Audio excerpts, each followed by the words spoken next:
Hi, I'm up here at St. Mark's on a Sunday. It's about 5:15 or so.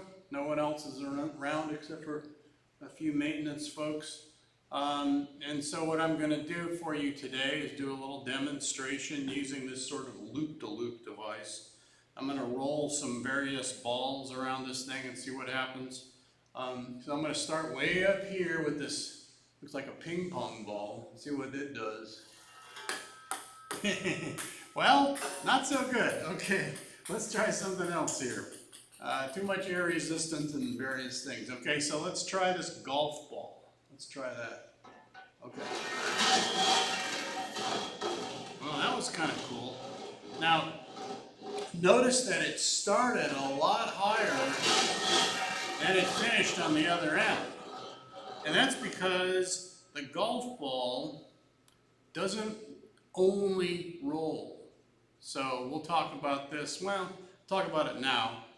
It slips as well as rolling, and so it loses some of its energy, some of its velocity that it would have had, or some of its height that it would have had at the end, because it slides and rolls at the same time. Whereas I can take a ball like this racket ball and let that go. We'll see what happens. Oh, that was pretty good. And so, yeah, the racquetball almost, I mean, the thing's is really old and it's a little out of alignment, so that's why it didn't go right over the end. But at any rate, it still didn't get as high as it would have at the beginning. We got air resistance and things like that affecting it. Now, what I want to explore also with this is what happens if I let it go from a lower height. Oops. So what happens if I let it go from a lower height is it won't go as high over here, and it'll go slower, of course. And so it comes down like this, and it gets down towards the bottom here, and it's curving by then. And so what's happening is there's an upward force pushing it towards the center of the circle at this point.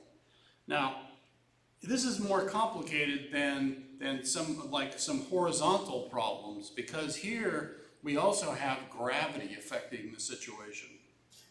So the thing rolls down, it gets down to here, and there are two forces acting on it. There's an upward force, which is the normal force of the track, and then there's a downward force, which is the force of gravity, the weight of the ball. And the two of those combined, subtracted in fact, give you the force that's directed toward the center of the circle. As you move around, the normal force is still there the whole time, but it changes in magnitude. And when it gets up to here, you see, now the ball's going up, and the normal force is toward the center, and the weight is perpendicular to that. So therefore, the weight, it does not count as part of the centripetal force. In this case, the normal force is the whole centripetal force. And then the ball rolls up like this and gets up to the top. And when it gets up to the top, the normal force is pushing down on it, and the weight is also pushing down on it. So both of those forces are pointing toward the center of the circle.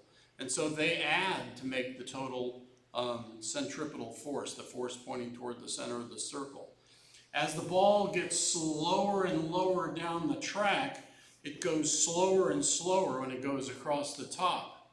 And so we'll discuss what that means in terms of the normal force. And eventually, there'll be some lowest place that I can let it go from, such that it'll still follow a circular path.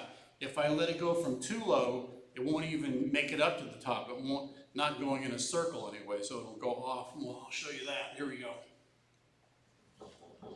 Okay, so that was still good. All right, but if I let it go from lower, whoop, oh no. So it still went around, so I'll let it go from even lower. Let's try here.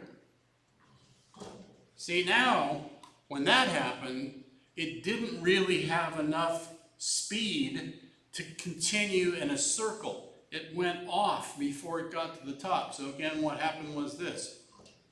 See? So what happened was it didn't have enough speed to make it around, so it continued in a circular path. So it was going below the minimum velocity needed to barely maintain contact with the top of the track. So anyway, hope you've enjoyed the demo, and I'll see you on the screens.